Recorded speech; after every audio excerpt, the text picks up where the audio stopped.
and welcome back to our mini series where we look at all things to do with the civil service. So far over the last 2 weeks, we've looked at relocation and how it's gone historically and what the government can do to maximise its chances of successes during its current programme. More recently, we've also looked at civil service reform. We've gone all the way back to the Anglo-Saxon era. It's a video that I definitely recommend, not least because of the 2 important lessons on how to achieve successful reform that we talk about. Today, we're looking at something a little different, the civil service estate and some of the problems that it generates. As always, you'll be pleased to know I'm not the one delivering the real knowledge. That's David Warren, former senior civil servant with a hugely distinguished career. So David, on that, I will hand over to you. Thank you very much, George, and hello, everyone. I'm going to talk about the government real estate. That's the buildings and offices filled by the civil servants, known officially as the civil estate. Since World War II, it's had a fairly bumpy ride. In the early 1990s, the organisation responsible for the government estate was abolished, now being resurrected in recent years.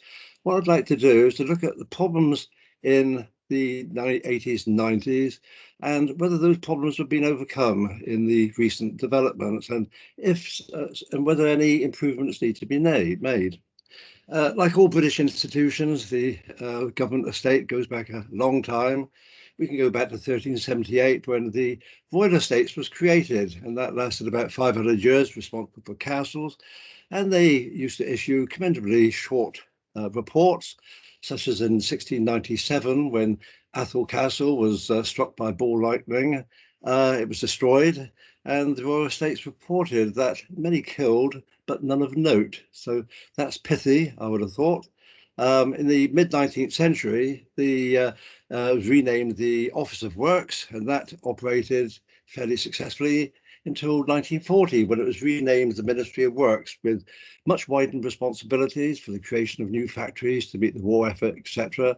It in fact created something like 45 factories during the war, 15 of which were for TNT, cordite, and other uses of explosives. It created 250 prisoner of war camps. It had a lot of good talent within the organisation, such as D.C. Bailey of the eponymous Bailey Bridges, of great value to the British Army then and now. And the organisation was probably at its very heyday. In peacetime, it reverted to the role of looking after the civil service, creating buildings for them and leasing them and so forth. And in 1962, it was renamed the Ministry of Public Buildings and Works. And then in 1970, it was named the Property Services Agency, PSA, as part of the Department of Environment. It was a very big organisation comprising some 50,000 people, 13,000 of whom were industrial civil servants. But it became a byword for inefficiency and poor management. For the maintenance of buildings, for instance, to get a window repaired or a door lock seen to, the process was to go to the local PSA clerk of works and put in a requisition. It would take weeks, but more normally months to get it done. And so combination officers across the civil service resorted to bringing in their own local private contractors to get the work done, which of course was against the rules. The PSA were also responsible for constructing buildings, and the PSA architects had a penchant for creating very big, ugly buildings in the sort of brutalist Soviet style. An egregious example was the IRO building at Bootle, Inland Revenue Office. In the early 1960s, the Inland Revenue wanted to consolidate its activities in the Northwest and so commissioned PSA to produce a suitable building. They designed one in 1970.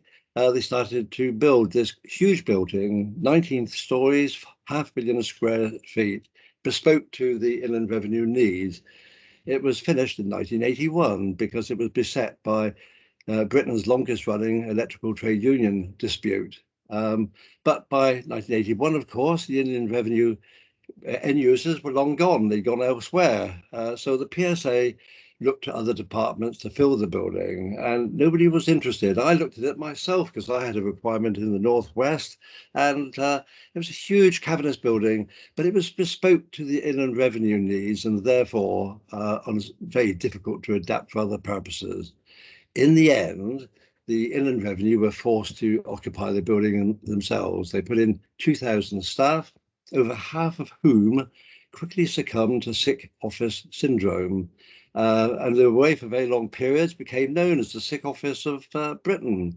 But the locals used to say it used to make them sick just to look at the building. In the late 1990s, the building was abandoned.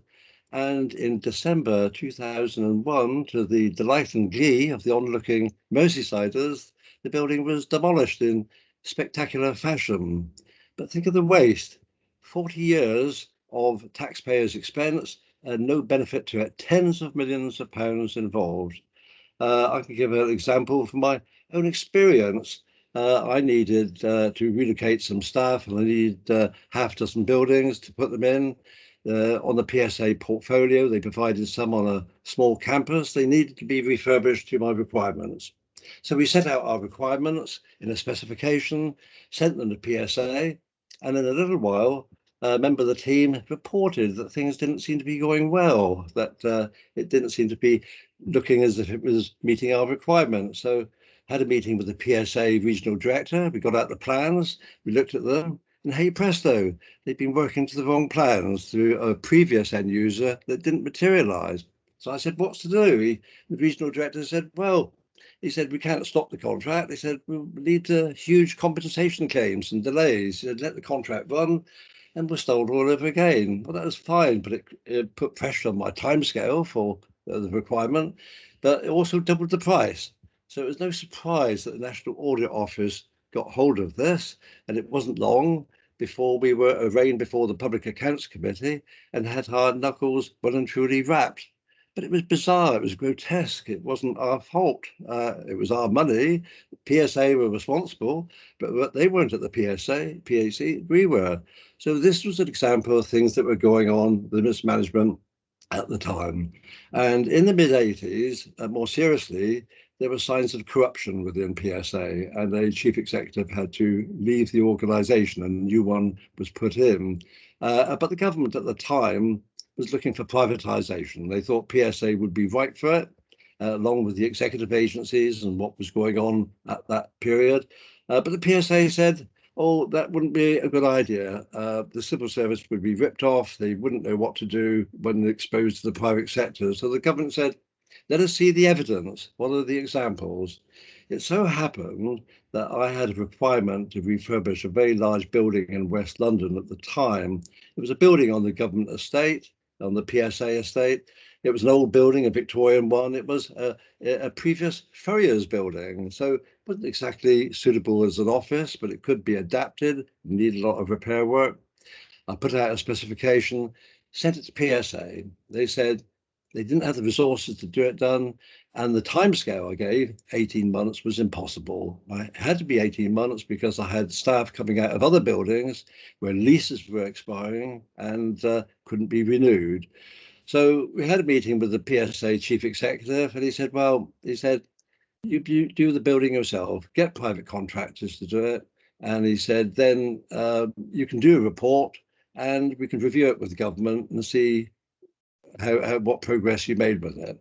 So that's what happened. I employed managing contractors and quantity surveyors. It was a complex task, a lot of challenges, but we got the job done within just about within the timescale, a couple of months overdue, and within the parameters on the budget, about 12% over. The only victim of the project were the developers who went bust shortly afterwards.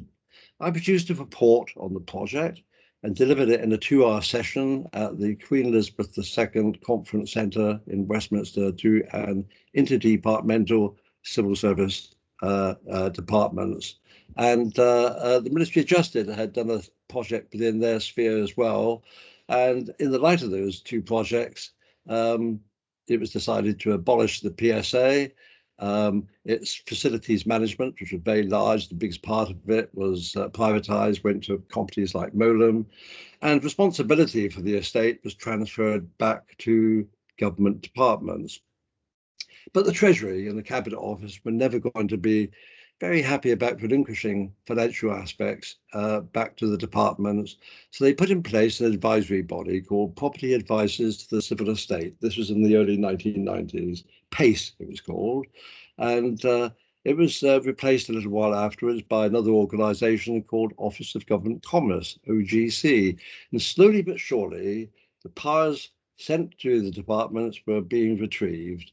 Along came the coalition in 2010 with austerity. Francis Ward was the Minister for the Cabinet Office, and he created a government property unit to supplant the previous organisations and brought in more powers gradually. And then over the years, up until the present date, a few years ago, a superior agency was brought in, the Government Property Agency, which worked with the Office of Government Property, as it was now called, and was responsible for all parts of the estate. So in actual fact, the position from the early 1990s has now been reversed back to the current situation. So what of the current situation? How are they doing? Well, I don't think the portents are good. Give you a couple of examples. One big project they brought out in the coalition days was the one public estate. This was the idea of getting public sector organisations on a local basis to collaborate and share offices and share facilities and make best use of the assets they've got. And this was judged to be a success in the first phase. There were further phases until ultimately there were about 150 local authorities participating in the programme, and the results were thought to be okay.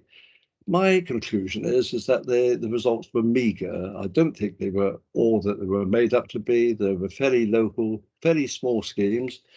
Many local authorities I've spoken to said that it would have happened in any case. The curious thing about the whole affair, in my view, was that the government estate was not part of the one public estate. The assets of the civil service were not thrown into the pot, as it were, which seems to be a rather odd arrangement. So I think the one public estate was a worthy project. I don't think it was particularly successful. A more serious project, I think, are the super hubs. This is the current big project.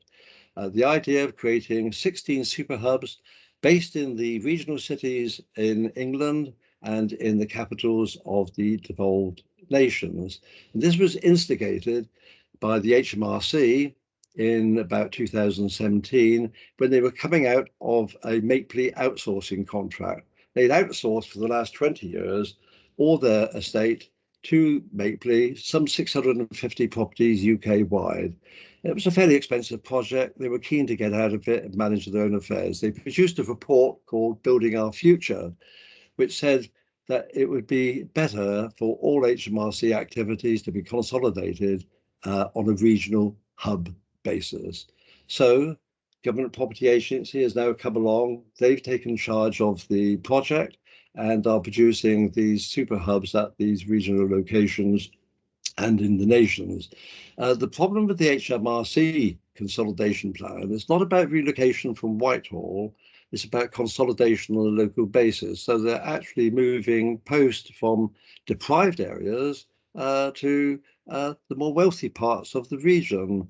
Give you a few examples. In Sunderland, 300 jobs have gone to Newcastle. In Bradford, 3,000 jobs have gone to Leeds. In Southend, 1,000 jobs have gone to very expensive Canary Wharf and so on. So the project is probably in HMRC's interest. I don't regard it to be in the public interest, particularly in the light of levelling up and so forth. Then we come to relocation.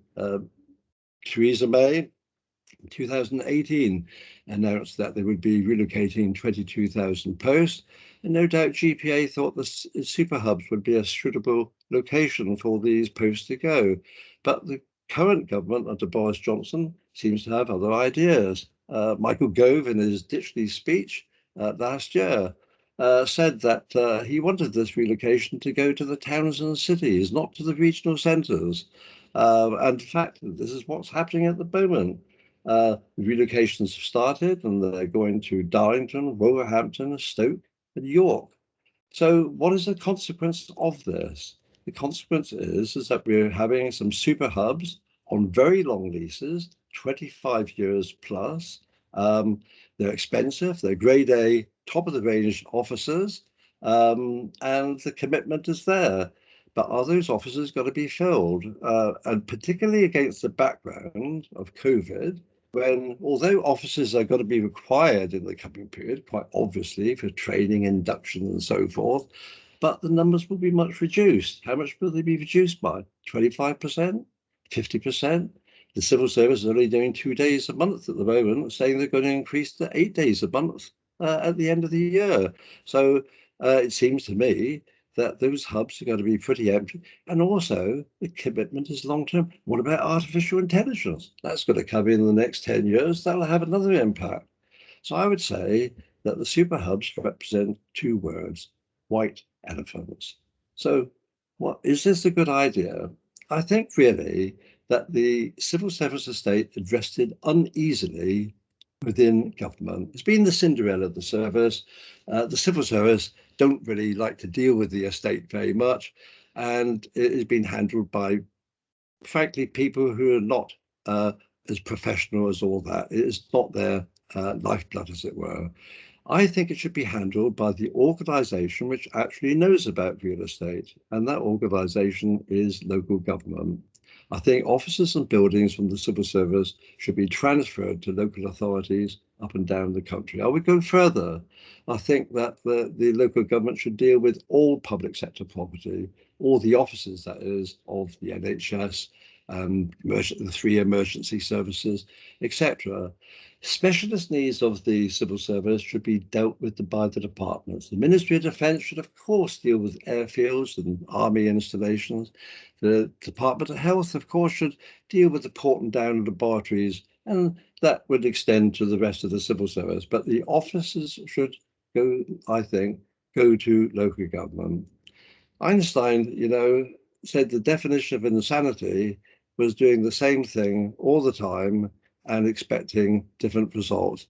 I'm afraid that the civil service has been doing this since the war, trying to do the same solution, had 8 different reincarnation of organizations during that period, doing the same thing, getting the same results, of course. And I think that is the situation now. Government has got a big challenge ahead. Civil service must reform, levelling up. All these things have to take place: devolutions, decentralisation, etc. And the government property should align it. The way we're going at the moment, we're going to go for more public waste. Thank you. That's absolutely fascinating as always, David. And just a couple of comments from me before we wrap up. I think one of the great things about doing these videos is you always finish on a proposed solution. Really easy and almost quite cathartic, I suppose, isn't it, to talk about the problems and the challenges and have a bit of a moan and stuff. But we always finish on a proposed solution, which I think is really, really valuable. And I've had I've been listening intently to all 3 of these videos that we've done, this being the 3rd. And the idea of thematic challenges really comes back to me all the time. We've spoken about relocation, wider reform, and now the estates. And they, of course, they're unique and they have their own unique specific challenges. But overall, this idea that the civil service is facing some fairly big macro challenges that it really needs to align and to find a valuable solution for is something that keeps coming back to me. I think secondly, towards the end of this video, you made a really interesting distinction between what is valuable for the civil service and what is valuable for the public good. And of course, everyone will agree it's optimal when they do align, but sometimes they don't align by accident or by design. It sometimes happens. And I wonder, what takes precedent when they don't align? And the story that you told clearly indicated that what is best for the civil service won in that particular battle. But that is a war, and an unpleasant one, that they will continue to fight, I'm sure, as we progress. Very, very exciting, very interesting, full of history, full of facts, but also I think full of solutions and your own anecdotal experience, which storytelling enriches any event, doesn't it? 3 episodes done on this mini series. I think, as far as I'm concerned, David, we're thrilled to do more. If anyone's got any ideas or any sort of topics that they want to see discussed, we try and keep it short and snappy, but comprehensive and rich as well. Do let us know. In the meantime, I'm sure we'll do another one, David, and we'll be putting out more content like this. Thank you, as always, for your time, and we will speak soon. Thank you very much. Thanks, David. Bye-bye. Bye-bye.